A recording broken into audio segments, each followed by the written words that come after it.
All right, this is Jeff Zimmerman with FightNews.com. I'm with lightweight sensation Ernesto Tito Mercado, undefeated, 5-0, 5 knockouts. Got a big fight coming up on Thursday, May 12th against Jose Zaragoza in Montebello, California, promoted by Tom Loeffler's 360 Promotions. How you doing, Tito? I'm doing good, man. I'm doing good. Yeah, as I was telling you before we got started, I love interviewing up-and-coming fighters, and the more I did some homework on you, the more impressive I am. To talk to me a little bit about your journey into boxing. I know it's been kind of a interesting path to the pro ranks, but can you talk about that in your relationship with your dad? Yeah, of course. I started boxing at the age of 4. Originally, I got into it because of my dad. He was training my uncle at the time, and my dad previously boxed before in the amateurs. So when they started doing it, it kind of caught my attention a little bit, and I was like, you know what, this looks kind of cool. And, I just want to spend more time with my dad too. So, and before even all of that, I used to be in my dad's corners, giving him water. I was his only corner man right there. I was his coach. I was everything, man. So it kind of, it felt good, man, to spend time with him and, do something that I thought was pretty cool and fun. So you essentially grew up in the sport, and you put on gloves at 4 years old? Yeah, 4 years old. That's when we started. Once I told my dad, I came up to him, I approached him, I told him I want to do it. He had me up already at 5 a.m. in the morning already the next day running. So it was fun. It was a journey. Wow. And I got to ask you about your nickname, Tito. I only know one Tito in boxing, but where does that name come from? Honestly, it's just it's kind of a nickname. As soon as I came out the womb, they kind of gave it to me. My dad's name's Ernesto as well, but in Spanish they call us Ernestito, so they kind of just add the Tito part to me. Okay, you know who I'm talking about though, right, with that name? Are you talking about Felix Trinidad? Sure. Do people say that to you quite a bit? Do they ask you?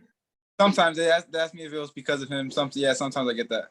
Okay, well, it's not a bad name to be asked about because he was one of the great fighters, as I'm sure you know. He was a great fighter. He had pop in both hands too, so he was a great fighter. Yeah, and we're going to talk about your pop here in a second because I hear the same thing about you. Now, you talked about your dad and your dad's journey to boxing, and just to where he is now is a rough road. He was kind of a gangbanger, or maybe wasn't in a gang, but he was in the streets. Talk about just how proud you are of him. Yeah, man. So my dad, like you said, he wasn't a gangbanger, but he was gang affiliated. In the streets of Pomona, that's where we're from. That's where we're born and raised from, Pomona, California, which is a place that has a lot of prostitution, a lot of gang banging, a lot of narcotics and stuff like that around here. So, to be able to walk a straight line is tough. Regardless, it don't matter what age you are. I mean, they start as young here. So to be able to, my dad to get out of that, and stick his life straight to this. We have an organization called Gangsta Grace Youth Foundation, where we have kids come off the streets right here, and we try to train them. And most of the time, honestly, we're just mentoring them, man. And it's fun because it's cool to be able to help kids, and you can see how their eyes light up when we're just talking to them, giving the time of day. Maybe their parents will not be able to do that, or they feel neglected in the streets, or they feel like maybe they should run towards that because that's what their siblings did, or stuff like that. So it just feels good, man, to be able to help kids out, and my dad to get clean from all that and be able to be in here and get us right here. How tough was it for you growing up? I mean, your dad obviously went through struggles. I mean, obviously you were introduced to boxing at a young age, which saves a lot of people, a lot of families. But were you tempted maybe as a young teen, or were you always kind of on that straight and narrow? Honestly, my dad kind of always kept me on that straight arrow. Don't get me wrong though, especially during my teenage years, middle school and high school. I definitely got peer pressure a lot to try things or go places that I knew that I shouldn't be. And, thankfully I always, thought of my dad. I was like, or maybe I just thought about the ass whooping I was going to get when I got back home. But, regardless, I always kept a straight line. Like I said, I tell everybody, I never did not even a little bit of drugs and never sip of alcohol. So for me to be able to be clean like that, I know not a lot of athletes can say the same about themselves. So for me, that's an accomplishment of itself right there. No doubt. That is pretty amazing, especially in today's growing up. So good for you. Now, we were talking before we got started here also about your dad being from Nicaragua. As I mentioned, my wife and her family's from there. So been to Managua. I know the history there. There's a lot of boxing history. The late, great Alexis Arguello, I'm sure you've heard that name a billion times. And the current future Hall of Famer, Roman Chocolatito Gonzalez.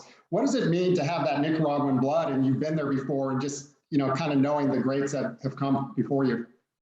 Kind of like boxing and baseball are their two prides over there, and for them to be able to, the way they idolize Chocolatito, the way they idolize, our whale, they even have a big statue. I mean, I know you've been to Managua, so I'm sure you've seen that statue right there of him, with the flag and everything. The way they love their fighters, man, is just incredible, because I've been getting a lot of support from them as well. And being me and my dad are so close, it gives me a lot of joy to be able to represent them. And Chocolatito, after he's done, I'll be able to get that torch from him and keep it on. Have you had a chance to meet Chocolatito, being you're in LA area and he's usually in San Diego area? Yeah, I got a quick story for you, actually. So the first time I went over there, I went to go, they want to go check me out a little bit. I want to go fight for the Olympic qualifiers for them to qualify to be in their team for the Olympics. And after I was done with the tournament, we went to the gym to go check out the Alexis Arguello gym. And so happens to be that Chocolatito was there with all his stuff, and they asked me if I wanted to spar. And I already did a 5-day tournament, so I was like, I'm a little tired, but if they give you the opportunity to spar Chocolatito, you're not gonna pass out on this. So I said, yeah, let's go in there. We did like 8 rounds. It was great. Everybody in the whole gym was just looking at it. It was something of beauty. And then I also sparred him again here in Coachella, where he trains at. So it was dope. Well, what do you learn from someone like him being in the ring? Because that guy is a thing of beauty, just watching him. Yeah, man, honestly, his patience and the way the little steps that he does, you don't think, for the casual person, you wouldn't think that makes a big difference. But those little steps, the way he moves his body to shift to the inside to get a perfect body shot, the way he slips them in, it's crazy. And at times, I had to slap myself up real quick and remember that I'm fighting him right now. I can't be a fan. I can't admire the stuff he's doing, because then he's just going to pound on me. So it was definitely a little struggle for that. But no, he's such a great fighter, man. I learned a lot from him. He's such a cool guy. Did he give you any advice afterwards? Yeah, he did. He told me a lot of things that I should be able to do, especially, he's a shorter fighter. So he gave me a lot of tips, and, I mean, he gave me a couple good body shots too. So I was like, God damn, well, it's cool, man. He was a great guy.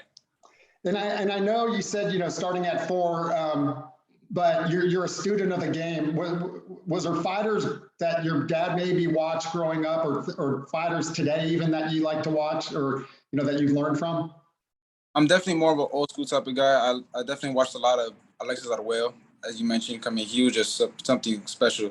A lot of Shooter Ray Leonard. I used to watch a lot of James Toney, Roy Jones, man, just everybody, really. Roberto Duran, Pernell Whitaker. I used to watch anybody and everybody that used to box back then, man. I watched everybody. Well, you mentioned some great fighters, obviously Hall of Fame fighters. So you look up to some great ones. And you also look up to a guy by the name of Iron Mike Tyson because of your knockout power. You want to kind of bring the knockouts back to boxing. Talk about that a little bit. I like not only Mike Tyson, I like the mindset that he brought into the ring. I like the mindset that, obviously, I know you know him too, Edwin Valero. He brought in a mentality that was just intimidating, just to even get in the ring or the weigh-ins or anything like that. I mean, you could see him that he had a killer in his eyes, and that's something that I want to bring back, because that's the type of person that I think I am. I know I am, and the people that I look up to, that's the type of mindset they have, whether it was Michael Jordan, Kobe Bryant, they all had that killer instinct. So that's something that I want to bring back, and I feel like is lacking a lot right now in the sport. And that's why there's not that much pay-per-view buys or stuff like that, because we don't have somebody that just wants to kill you in the ring. And that's the type of mindset that I have. You're going to get a lot of people Googling Valero after this interview. I just want you to know that. Not many people, especially your age, is going to know who that is. But I did cover one of his fights in Austin some years ago. And you're right. He had that killer instinct. And he had power. Too bad we weren't able to get that fight with him and Pacquiao, man. That would have been something crazy. Yeah, no doubt. And again, you kind of alluded to it, but you really consider yourself a throwback fighter, kind of cut from a different cloth. Exactly, 100%. And like I said, a lot of fighters, I feel like too many fighters now, they try to mimic each other too much, and they don't have charisma, personality. And I feel like that's where I come in, and I bring a whole types of different things that people haven't seen in a long time or haven't seen at all. Now, you mentioned trying to make it sound like the Nicaraguan Olympic team. You had a stellar amateur career in the U.S. and sounded like you were looking to go to the Olympics in the U.S. Can you talk about what happened there and why I don't think you ended up making the team? Yeah, so what happened was obviously I won the Olympic qualifiers to qualify for the Olympic trials. I went there, I won all my days. For some reason, me and a guy named Keyshawn Davis, we kind of had like a medical reason where we were able to fight. So unfortunately, they counted that as a walkover for him, doing they had more points and stuff. So I tried to get a box off with him. They did it kind of weird. They did like a procedure camp where it was based on points. So the next after the Olympic trials, there was 2 weeks after where we had to go back to the Olympic Training Center in Colorado, and they kind of evaluate who they wanted to take, based on points and who they saw that was doing better in sparring and training, stuff like that. We were requesting a box off there because they did win already for some heavyweights. So we're like, we want to get a box off because the sport is full of politics. You never able to get sometimes your way. So we try to get a box off. They didn't want to have it, and they just give them the spot based on politics. You know how it is. There's always stories about that for the USA team. So I'm sure you don't find that quite surprising. But after that, I've heard plenty. Did you ever fight him in the amateurs? I never fought him. Never got the chance to. But we're both in the same division, and that's definitely a name that I want. After if we're able to make that fight happen, for sure. But after that, we decided to leave because we're not gonna play all those politics. They wanted me to be there for the alternate. Claimed the alternate for the 2020, the original alternate. And I decided we're not gonna do all that because I'm not nobody's alternate. I know the type of fighter I am.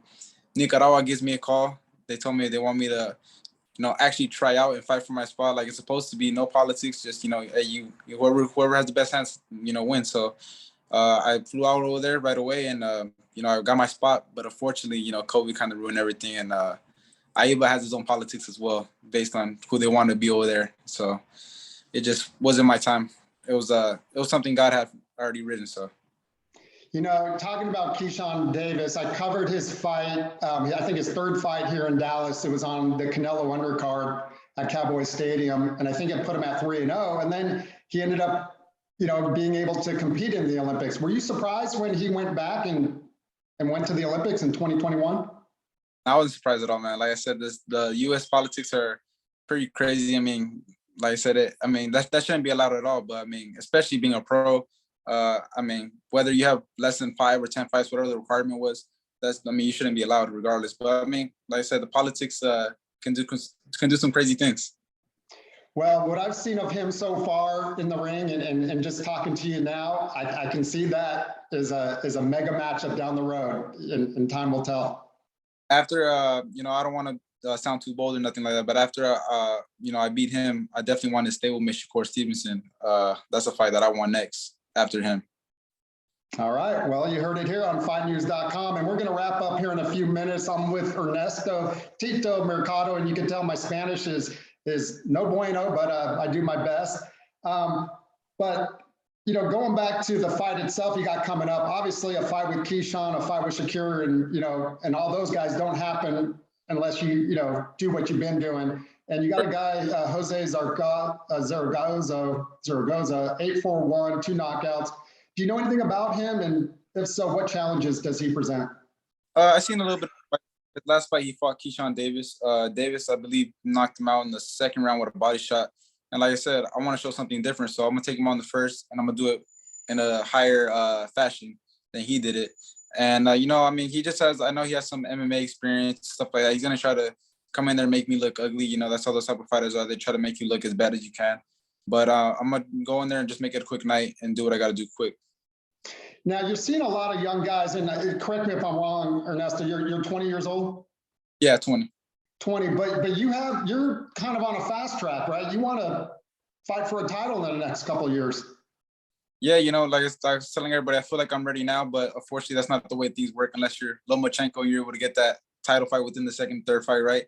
But, I definitely feel like I'm ready for it within, next year, by the end of the year. It doesn't really matter. If they call on my door, I'm ready to take the opportunity. And where do you see your career going? You're a lightweight today, 135 pounds, but obviously you're only 20. Where do you see kind of your growth in the sport? As far as weight classes, or as far as like, I feel like I could go up easily to at least 168, for sure, my max. But like I said, the sport of boxing is crazy. You never know. I might bust Roy Jones Jr. and go up to heavyweight, get a fight real quick. You never know. The sport of boxing is crazy now, especially the way, people want to do entertainment stuff like that. So I mean, just never count it out. But for sure, I know at least I'll be able to hit 168. All right. Well, you heard it here on fightnews.com. Ernesto Tito Mercado, up and coming rising lightweight star, 5-0, 5 knockouts, going for his 6th knockout on May 12th. It's a Thursday night show in Montebello, California. Any closing remarks? I mean, I'm so excited to see you in the ring now after talking to you. Like always, man, I always prediction is gonna be another first round knockout. I'm a man of my word. Everybody I tell the prediction to, they always after the fight, you text me, say, hey man, you said what you're gonna do. And that's what I always like to do. I like to keep my word, and it's gonna be another first round knockout, man. So stay tuned, everybody. All right, you heard it here. Tito Mercado, don't miss out. Future star in boxing, got the right personality, got the right background, and ready to show his stuff. And hopefully down the road, we'll see those mega matchups with Keyshawn Davis and Shakur Stevenson, 2 up-and-coming stars in their own right. So appreciate the time, and look forward to following you. And we'll talk again very soon. Thanks, Jeff, man. I appreciate you. Thank you.